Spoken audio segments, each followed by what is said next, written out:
Alright, that's been a harrowing experience. So after it took a lot longer than I thought it was going to, but it was well worth it. I've really liked that little pad he's got because I've kind of got a little running storyline going here. But had a power outage, which was really irritating. Thankfully, I had the presence of mind to save it about halfway through. I last lost some of what I was doing, but it wasn't anywhere near as bad as I was. And I won't repeat what I said when the power went off. Still got the snow. I think the snow has actually stopped here in Indiana. We've had quite the snowstorm go through. Matter of fact, I'm not even going to make it into work tonight. I'm about to go in the morning. But that is neither here nor there as far as the mech tech is concerned, or Megamek. So, here is what we have planned. I kind of put myself in a little bit of a corner here by basically putting a 12/14 as the start date. I probably technically should have started it at the beginning of a month because the system works better that way. To compensate, I'm actually going to drop 2 weeks, but it's still going to work out. We've got a heck of a battle planned here. We're supposed to touch down and start our contract on the 14th. And these are the battles that we have planned here. We've got a breakthrough attack. The very next day, we're going to be playing some hide and seek. We're going to have to hold the line as actually we're probably going to have to attack a unit that is holding the line the very next day. Then we've got to go rescue a convoy. The very next day we're going to do another probe attack, and so we're going to have 5 battles like right in quick succession the second we land, and then the rest of this week we're going to have coming that Sunday we're going to have 2 back-to-back battles, and then we kind of get a little bit of a break up until the very beginning of March, where we're going to have a stand-up attack, which is basically going to be the last official battle of the scenario. Although I rolled well, I probably should explain this first. There are two kinds of, using the rule system that I had just mentioned, there are two kinds of battles that are kind of, you got your standard battles, which you roll for. I think I've showed that. It's been like 3 hours, so I don't remember exactly what I showed you, but I think I showed you how. Well, matter of fact, let me just go ahead and just pull it up here. All right. Just to refresh, you roll on here. We were doing some objective raids, so every week I do a 1d6 minus 3, and whatever I roll, that's how many battles it is. So I basically I rolled a 3, a 2, a 1, and then I got a bunch of zeros for the rest of the contract. Then you roll on the raids here a 2d12. I don't understand this morale modifier, but I'd really like to know more about it because the only way you can do a base attack as as the attacker, is to somehow get a 13. And there's a special rule there. If you beat the base attack as the attacker, you can actually end the contract and end the war early. So I would really love to know what this morale thing is all about. But anyway, you roll the 2d6, and you basically find out what kind of battle you're doing. This is the key to the abbreviations here. Oh yes. Each scenario then kind of breaks down exactly what the scenario rules are here, and then below that you have two kinds of, well, it goes on to explain what kind of forces you're going to fighting, which I'm going to come back to in just a minute. There's a special rule here for attached units, which I'm also going to come back to here in very shortly. And then you got special missions, and you got big missions or big battles. And the way these appear to be, it says you roll a random event, and I don't know what event or where that event is rolled. So what I did is for the special missions, because you kind of read over them, and they're just really kind of odd things that happen. But every month I rolled 2d6. If I got doubles, that month we'll get a special mission. The big battles, it says there's a big battle every Sunday. Well, these battles are very strange to have every week. So what I did is I did the same thing except on a weekly. Every week I roll 2d6. If I get doubles, I do a big battle, and then I'll roll on this battle. So that's the rule. That's kind of my house rules for those, because I don't really know exactly how else to do it. And one of the interesting things is, one of the last things we're going to do is we're actually going to stumble across this Star League cache mission, which would be very interesting and very beneficial if we can actually pull it off. Although, given the schedule we're going to have at the very beginning, we're not that big of a unit. We're going to be lucky to survive it. Uh, Speaking of dice, there's another program I wanted to point out to you guys. It's just this little dice program. I'll put a link to this also down in the notes below. Um, I can pick any dice I want, or a random dice up to 1 to 999 sides, and roll. So when it's saying to roll 2d6, I can choose to roll to, there we go, 8. Now I've noticed these buttons are kind of finicky, but you can, if you want to, like, come in here and type in the number you want. So, and it also has what you actually roll down here. So, like when I was saying I'm rolling doubles, what I would do is I go down to the 2 and roll, and well, there are 2 ones. I rolled doubles. So that's how I was handling that. But I'm done with this for now. I was going to say 2 additional things. First of all, the special attached unit. This is really interesting. The command level, which I went over here in the contract negotiations. There's actually special rules in here to apply to that. If you're independent, you get no attached units. But like we're in the liaison contract, so every one of our missions, we're going to have one employer attached unit for every lance we could do, which we're only going to have 1 to start with, and it's going to be controlled by us. Now the higher ones here, the house would be 1 employee attached unit that is bot controlled, and also the integrated is 2 attacker units added to my lance that are also bot controlled. And 2 employer, attached units. And down here it says the rules for that. If you're in a scout lance, it's going to be a light unit that's attached, and in this case it's going to be a Capellan Confederation mech. And if we're in any other lance, it's going to basically be a medium mech that's attached, no matter how big we are. Now I've kind of summarized, kind of averaged out our weights, and I'm calling ourselves a medium lance. Pretty much because the Raven we have, which is technically a light, but it's on the high end of the heavy lights, and the Rifleman we have is a heavy, but it's on the low end of the heavies. So we're really there in the medium range, and I didn't really include in the tanks. Which actually kind of brings me to my next point. As I was rolling these up, the way these missions are being rolled up is it is assuming that a bot is playing the enemy, and therefore it's stacking the deck. I said I was going to play with my fellow FWLM players, or have them against me. I think I want them to play with me. And we could actually do something kind of interesting as just as a campaign. You have them join me for my fights. And I'm recording everything anyway, so we can maybe have kind of fun with that, with an ongoing storyline or so forth. But I'm not going to be fighting people with a deck stacked against me this badly. Like for example, the very first fight I rolled, I'm using my mechs. It's basically a breakthrough, which means I've got to go from the bottom of the map to the very top of the map with my lance, medium lance. I rolled actually beneficial to me. 2 light lances is what he was going to have to fight me with, and it's going to be ended up being 1 vehicle lance and 1 mech lance. And that's just one. That isn't so bad because I just have to get all the way through. Although the map itself is like 50 hexes.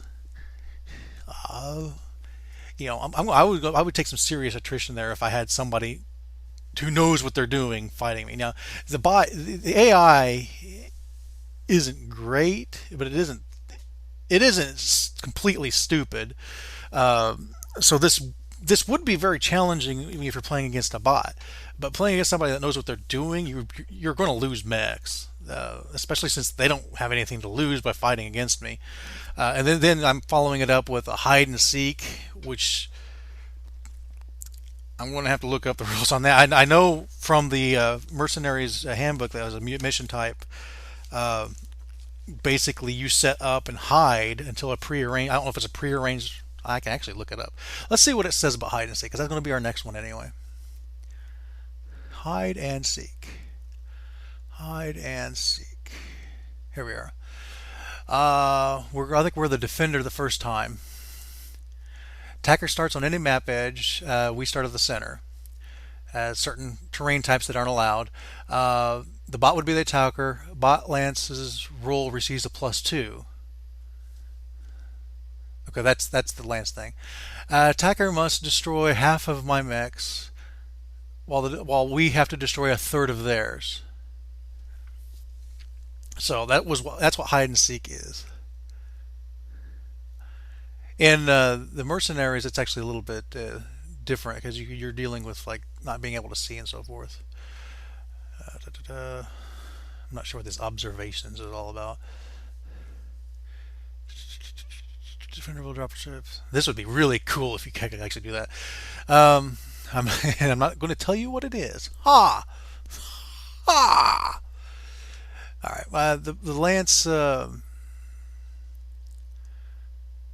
What did I say? It was they got +2 on their. The bot lance's roll receives +2. So this would be our lance is this. So let's say medium, they would have received a +2 to that. So we could have been faced against like 4 heavies, for instance. And one of the other rules is we're using kind of a combined arms thing. I really want to actually even try to use a battle space map at some point to do aerospace fighters, but we don't have aerospace fighters right now, so that's kind of in the future somewhere. But when you're rolling these things up, one lance must be mechs, is what this is saying. Everything else is going to be can be mixed or heavy or vehicles and so forth. I technically, actually, when I rolled this up, I rolled 2 mixed lances, so I just split the difference. I didn't really go through and find all the details on all of these missions, except for the first one. And the first one's going to be 2 enemy lances. Like I said, it's all Federated Commonwealth that's who we're fighting. I've still not picked a planet to fight yet. It's going to be somewhere close because we're going to be booking come February trying to get there. And I would assume that the contract would take that into account. Yeah, light, medium, medium. So the mech lance is actually going to have 2 lights, 2 mediums for fighting, and the vehicle lance is going to have 4 lights. It's going to be an 18 by 50 map, heavy urban, moonless night with a lot of fog. So you can see us landing and actually trying to break through under the cover of darkness, trying to get to our objective. Which, this is where I'm saying you kind of have a little bit of a narrative kind of going with all of this.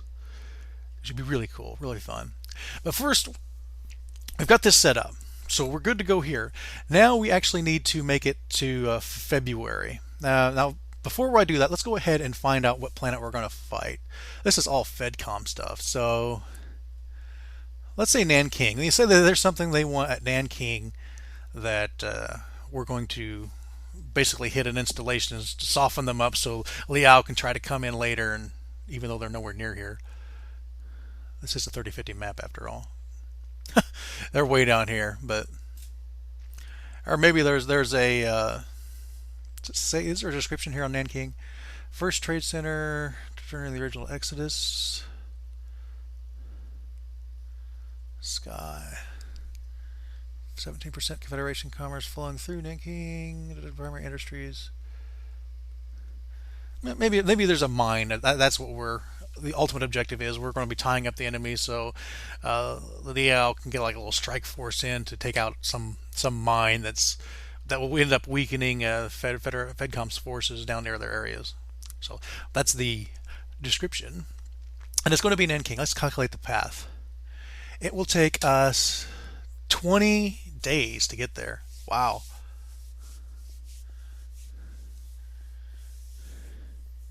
So we're going to have to leave. If we're going to be on the 14th. 18.75.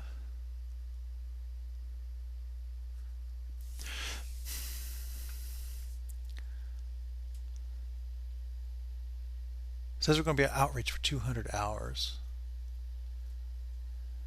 Part of that's going to be charging. So part of the charging is going to be done, but let's just plan for 20. We need to be there on the 14th. I'd like to actually get there on the 13th. So 13 minus 7, 30 days after September, April, June, and November. All the rest have 31. Okay, so 13 minus 7 from 31, minus 6 from 30. So the January 24th, we have to leave planet.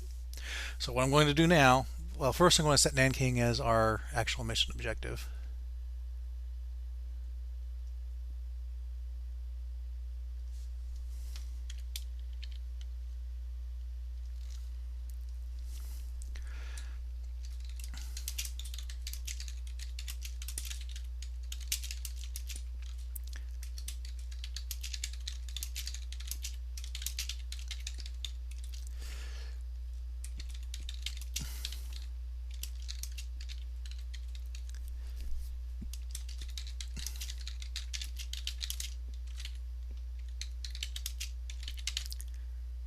All right. Description is we're going to be tying up enemy forces on Nanking, so a Liao strike force can sabotage several mines to hamper FedCom forces near Capellan space. Awesome. And we've got mission set, description. I believe we are ready to go. So, all right. Okay. So, first of all, you notice a little bit of a change here, a little bit of a cut. And the reason being is we're going to throw a penalty flag on this almost disaster. I actually went ahead and started all the way down to planetfall and was going to stop, put up the videos, and we were going to start actually our first Megamek match. And as I was putting everything together and I was getting all the links together, particularly in this case, the links that tell you the rules for that we're going to be using, I discovered page 1. And the reason being is when I went to the website, when I was first looking up these rules, he has 2 attachments, and one of them is called Rules 2.25. And I said, okay, well, that's the latest version. I'll pick that up. Well, when I was reviewing it, I saw that Rules 2.24 is actually even a bigger file. I was like, well, I wonder what that's all about. So I picked it up, and it had 2 things. First, it had the maps that we're going to need, which is very useful. And it also had like all the rule, everything that in the thing that I was confused about, enemy morale, how to roll special missions, and big battles and all that. All this was all in this very, and plus there's a bunch of other stuff that is actually going to make our life a heck of a lot easier. So I am actually going to go ahead and you're probably not even going to see that footage. I'm going to cut it there before I even did all that, and I'm kind of starting back where we were. I mean, I've still got everything generated. I think I still need to reset our mission going to actually to Nanking and reset the title and all that fun stuff. But yeah, so I need to fix this. But I'll figure that's easy to fix. But we're going to actually go through the rules here and do it a little bit more correct. Now, I've kind of reviewed these rules and. Oh, before I actually get to the rules, there's one other important change. I didn't really want to use First Sierra Rangers as my mercenary unit camp. Not because I don't like the First Sierra Rangers, but because First Sierra Rangers is a Free Worlds League unit. And that's where the unit we're playing in MWO. So I was kicking around ideas for what to call this unit, and one of the people I was talking to was. Someone who's very active and one of the leaders in the Free Worlds League militia, Stingray. And I just kind of, as a joke, threw out avenging Stingrays. And he mentioned to me that he is kind of funny because when he used to play mercenary campaigns several years ago, he used something called Marco's Stingrays as his unit name, led by Carl Marco. And one of the things, I probably wouldn't be doing this. I probably never even heard of Megamek, and I probably wouldn't even be interested in MWO if it wasn't for Stingray. He's always upbeat and very infectious, and I just kind of want to give him a tip of the hat with the unit here. So we're going to go ahead and call our unit the Marlow Stingrays. He mentioned that his avatar he uses in the forums is the Marlow Stingrays symbol, so I went ahead and pulled that and threw it on here, and we are going to be led by Carl Marlow. And I was thinking about actually even pulling one of the pictures of him as Waldo, but I've held off on that. I may still change this picture. I may change a lot of these pictures, but for now, that is a very important change. He also said I could just pick whatever color scheme, and I kind of picked this kind of a sea blue type color scheme that all of the mercenaries are going to have. their mechs are going to be this gets bluish. I really like that pattern too. Try to get it a little closer. Let me go ahead and pull it up on the campaign so you guys can see it a little bit easier. Here it is. More and more camos, and this is the color. It's called M&M CO06. I just really like that pattern. Kind of a watery-ish, and I figure Stingrays they're in the water, so we'll use that. And I've always changed the name here as well. And as I'm going to go through the delay after delay after delay. There's just so much setup, and I think if you have the good solid base of setup, the whole campaign is going to be a lot easier. And as we get through it all, in the future, when you guys are setting it up, you're not going to be sitting there explaining it to anybody. So it's going to go a little bit quicker for you guys, and you're going to have more of an idea of how it's done. So you'll go through all this quicker. And in the future, when when we go back and do like our recruitment roles and so forth, we already know the rules, so I only have to explain it once. So while I hate to delay doing more Megamek, the actual fights, we need to get this all sorted. So I'm going to. Let me go ahead and go up here to the very top of the rules. And apparently these are the phases that we're supposed to go through. Now some of these phases, like the daily phases, the battle phase, we already kind of had that down. Repair and conversion, healing and skill, salvage, that's kind of automatic. Well, not skill advancement, but you do that every day. I mean, that's something I probably would have done anyway. Down here, weekly phases, lance assignments is something different that I am not very comfortable with that rule, but we're going to try to roll with it. The battle rolls, we were already doing that. Matter of fact, I kind of did it in advance. You're not really supposed to go in advance the way I did. Event roll and event roll, that's something for the special events. That's one of the things I was questioning. And then you have the recruitment roll, which is going to be very, very useful.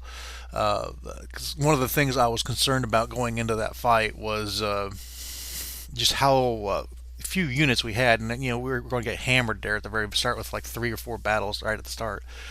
So hopefully that will help us flesh out our unit, or we might roll badly and just not get nothing.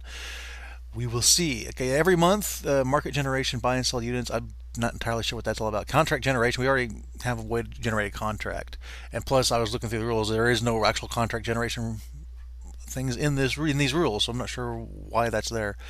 And enemy morale roll, that was a question I'd had, and it kind of goes the way I figured it would, but in this document we actually have the rules. So basically, as you're winning stuff, they get demoralized, and the other way, it happens the other way around as well. Okay, every 6 months, well, you get enemy rerolls. I guess their skill and rating gets rolled randomly. I'll need to find those rules, especially before we start our first battle. Retirement and defection roll, I don't like those rules, but it's every 6 months. We'll see what it's all about. Support skill roll, that will be useful because these guys don't generally have tasks that they get XP for. So every 6 months they might get them. Of course, then again, I've got things set up, and that also reminds me they actually have some options that we need to set in campaign options for like skill advancement and so forth. But we'll get to that. I'm going to pause a moment. Well, okay. First thing we're going to start with is the recruitment roles. Now, the way this reads is very strange. There's 2 kinds of recruitment roles. You got the ones when you're in a contract and ones when you're out of contract. Now, we're not technically in contract right now because that doesn't start till the 14th of February. Now, you go down here to where it says paid recruitment roles, and it says that I can pay to do a recruitment role for a specific type, which, cool. I may end up doing that too. It's based off of our HR guys, admin, which our HR guy unfortunately is green and has a 9+ administration, so he's not the greatest. There is also says that I can choose to do a standard recruitment role for free. So the way I'm reading this is basically all of this stuff here for the normal recruitment role during a contract. You do one every week at the start of every week, and you have a chance to get a dude. So that happens every week, I think, regardless of whether you're in or out of a contract. But when you're out of a contract, you can choose to do a paid recruitment role.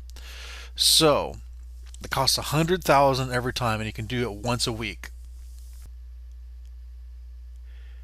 I think the way this is written is buying equipment and getting people are two separate things. So I know I'm going to need infantry dudes, but first let's go ahead and go through this entire system here and roll up our first week, which is going to be the starting week. And I will do the rolls as we progress the weeks when we get to that point. So for now, we're only going to do this once, and then I'll keep you updated. So let's see, recruiter two types of recruitment. In contract recruitment role is a simple roll of 2d6. So let me get my 2d6.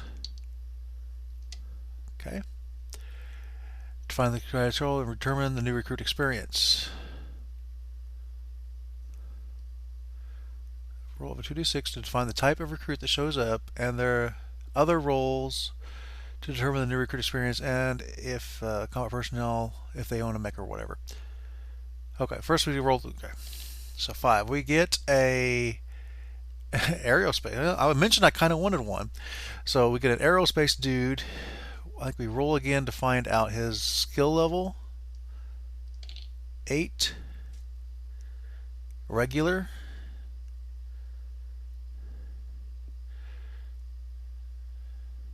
It says we apply our human resources admin to the skill roll. What is his admin? I also notice I'm in GM. I need to be in GM mode to change people's names and so forth.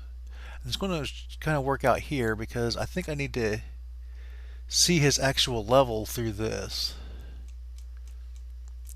Administration level 1. So I add 1 to that last roll, which I think will probably still be regular. Yeah, regular.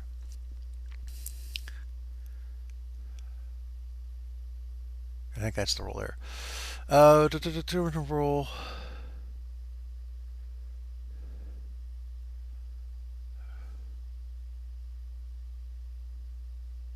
Quality is always F, yeah. Which basically means level 1 stuff. Okay, and then roll again without the admin modifier. So 11. Ooh, what do we get here? He's going to start with a medium aerospace fighter. I will generate that later, but we're going to have to start with one good dude like that. Or wait, admin skill roll modifier.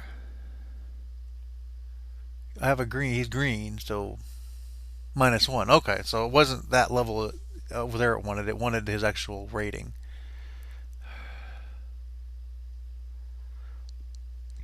And what's this here? Well, hiring a new. Dagnabbit. Company must pay half the stock of whatever before hiring. Okay. I didn't start with a heck of a lot of money. This is the kind of tech type. Okay, yeah. If I rolled up a tech, that would be what this is.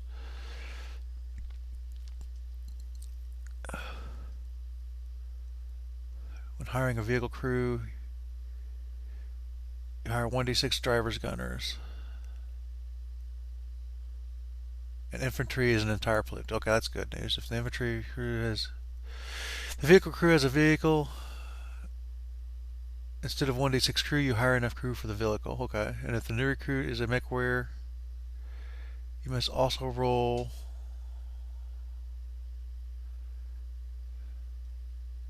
But I already know his skill.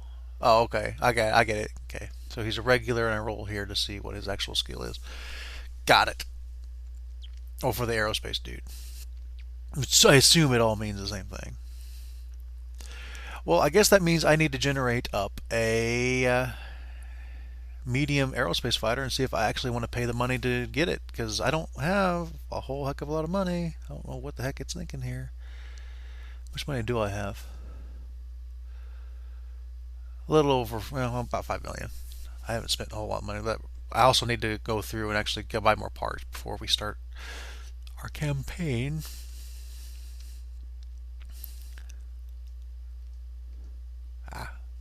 Buttons, they do stuff.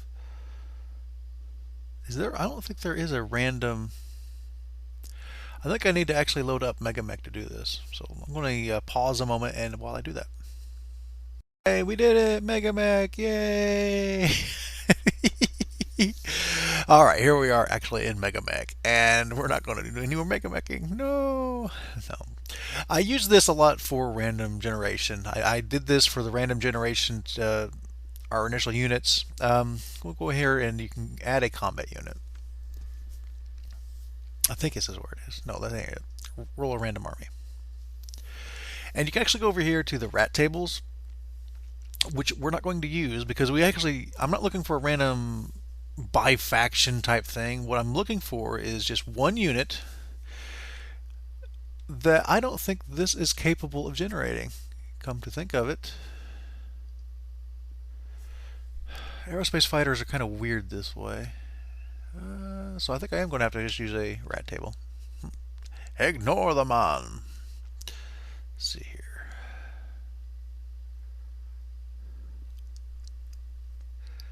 Really, I want a 3025 because it's supposed to be Class F stuff. I don't know what the Golden Century is. Okay, apparently 28 some or other is the Golden Century. That's Starleague era stuff. We don't want that. Well, we do want it, but we're not going to get it. The War of 39, maybe? Maybe? I'll tell you what we're going to do. I am going to roll a d5. Don't ask. 1. It's going to be a Davian aerospace fighter of medium build. Roll it up. Oop, well, I only need 1. Roll it up. A Corsair. CSR V20. So, let me go ahead and throw in here purchase unit, aerospace fighter.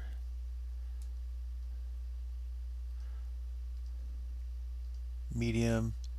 Corsair CSR V20, did I say? Yes, I did.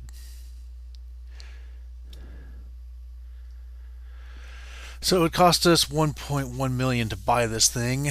Do I want it that badly? It's got some. It doesn't look too bad. It's not the greatest, to be perfectly honest. See, the real question is, do I want this early? I mean, we are low on. We don't have a whole lot of funds, and I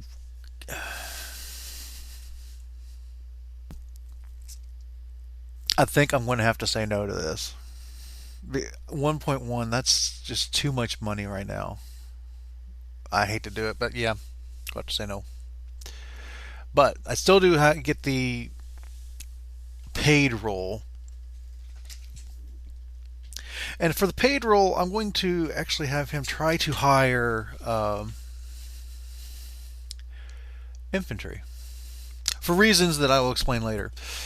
I need some infantry units. I want the infantries. And as far as that one I purchased at the very beginning of the game, I'm going to still do it. I'm going to fulfill it for free. I'm going to consider it basically part of our starting units, mainly because I don't want to have to go back and rejigger all that stuff. And he'll just arrive whenever he finally arrives.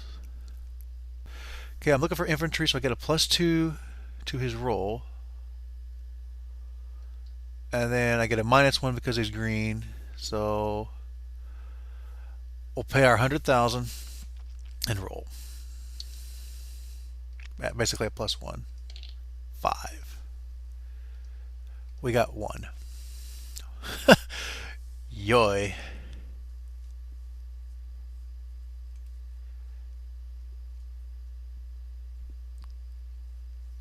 Okay, yeah.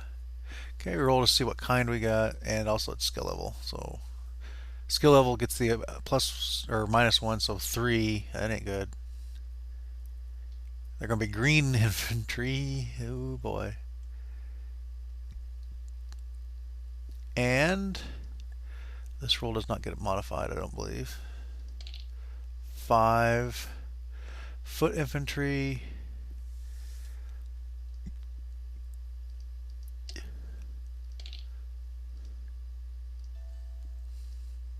What is this? This is Megamek still. Go away, Megamek. We don't want your kind here. One. So flamers. Okay, we'll roll with that. Green foot flamer dudes, and the price will be halved. Fortunately, with infantry, they're cheap. So, foot flamer, it will cost us 1,160 to get these guys. So, I will just add them as the GM because I am awesome that way. Those are in transit. These are actually here. And I need to go to finances. Can I subtract money?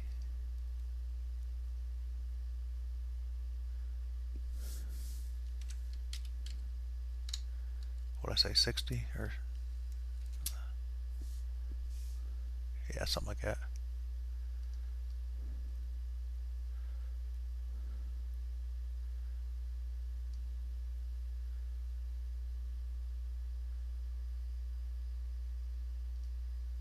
Yep, you can add negative numbers. There it is. Unit purchase, rich uncle. Yeah. Our rich uncle took money away from us. He's mean. Okay, go ahead and hire a full complement of dudes. And it's not going to be elite. I can tell you that right now. That ain't right. Alright. Could just leave her as a lead, as the leader. I do want to go ahead and make her a sergeant.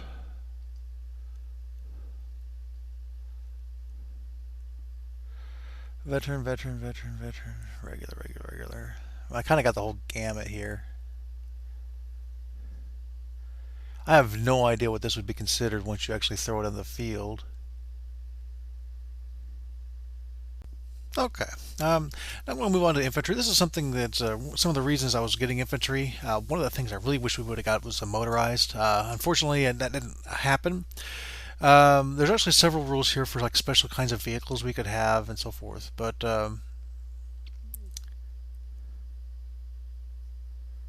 penalties for it, negotiators, grounds, whatever. All right. You can see here I've created some sub forces underneath the Marlow Stingrays. This is going to be our infantry, standard infantry. Now you can put infantry units actually inside normal lances as well, but these are some special rules, and there's special roles infantry can play within your unit. And the rules are first of all, you have the patrol. Any up to 3 platoons could be added to this, and what the effect this has is for every platoon you have in there, you get a green skill. In this case, depending on what you have there, if you have foot troops in there, motorized or jump, they get better skills. But for every patrol platoon you have in there, you basically will add a civilian unit controlled by me inside any standard battle. So civilian units are listed somewhere else. I'll look that up later. So we can basically, if I get enough infantry stuff 3 in there, let's say 3 foot, like those flame, I'm probably going to put the flamer patrol in there. And basically every match we will have a standard, a civilian unit join us for that fight. Patrol field drop. You must use jump infantry platoons 4, and what this does is it automatically deploys those 3 troops to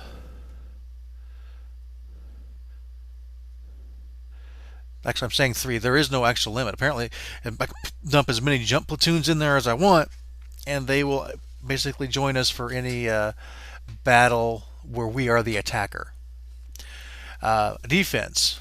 Same concept, except we can use any kind of platoon, and it joins us whenever they are in the defense. I keep saying including. It includes special missions and big battles. Rescue requires a motorized platoon. For every motorized platoon, we can go and rescue a single mech warrior that died in a battle per week. 1 per week per motorized unit. So let's say Marlow gets his head blown off in a rifleman, which is probably going to happen like on our first match where we use him. We would be able to go and basically rescue him. He would be really hurt instead of dead. I will probably also Says they also lose a point in gunnery or piloting when you do it this way. Um, I would probably also allow for like vehicle people. Of course, the thing with vehicles is they have crew of like 10 people, but or aerospace fighters and so forth, assuming we were on the ground still. More on that later, but I guess technically I could also go rescue infantry people like that. More than likely, you're only ever use it for mech warfare. Well, right now we don't have any motorized platoons anyway, so it's kind of moot. We also have the training unit. Every basically it costs 100,000. Good grief. Basically, we could retrain our infantry to. So I could retrain those flamers into a motorized platoon. You basically dump them in there for 2d6 weeks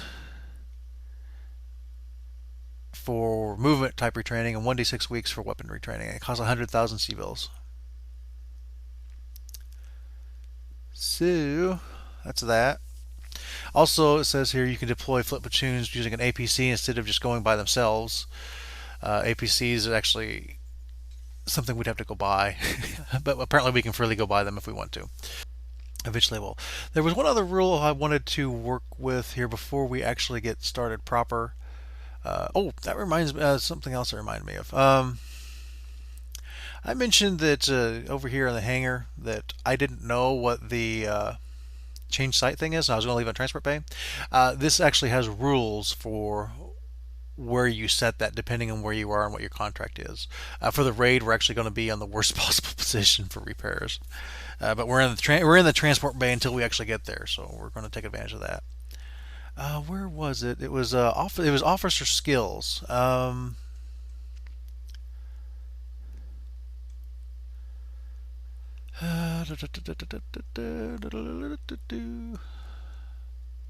we are, officer skills. And the way I've been dealing with officers is basically, well, the commander is going to be an officer, and also I need a lance commander. I'm going to make an officer, which is kind of how it works in the rules here. But there is no real rules for like making somebody an officer, as far as I can tell. So we're just going to kind of, as we need an officer, I'll promote somebody. But I don't, technically I can make everybody an officer, but I ain't going to do that. That just is also ridiculous.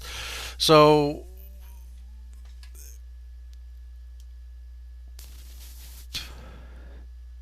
okay, now for our initial skills, what you do is you roll a 2d6. So let me go ahead and grab my 2d6 here. And for the company commander on unit creation, he rolls 3 times. If he gets a 10 or better, he gets 1 point in that skill. If he rolls a 12, he gets 2 points. Let's go ahead and do it for leadership. In leadership, the first half of that's dealing with the defection thing, which we're not using. The second half of it is the needed number for basically victory point conditions. So, useful. Okay, 1, 2, 3. Okay, he's going to get 1 point in leadership. Strategy is the number of lances you can deploy. At level 0 is 3. And also gives you the ability to get reinforcements. We don't have a whole heck of a lot of lances, so this is not really helpful right this moment, but he gets 2 skills in it anyway. And tactics allows a kind of re-roll a battle condition. It also gives a commander initiative rolls. Useful. But we don't get that one. So let me go ahead and pop in here and change his stats. I'm still in GM mode, which is going to be required to do this. Okay, he gets 1 leadership. He technically gets all 3. Tactics and strategy. Which one was the strategy? Was the second one. So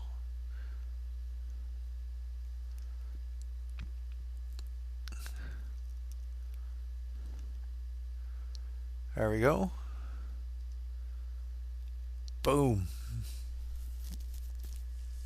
Also, we have Lieutenant Taimula. I think that's how it's pronounced. Abdul Mutalib Taimula. And according to the rules, he gets 1 roll each.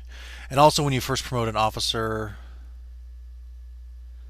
Each time officer pros rolls a 2d6 for each skill. So leadership, strategy, tactics. Nope. So he doesn't get any. Well, he gets them at level 0, but it's really not that helpful. Leadership, strategy, tactics. Done.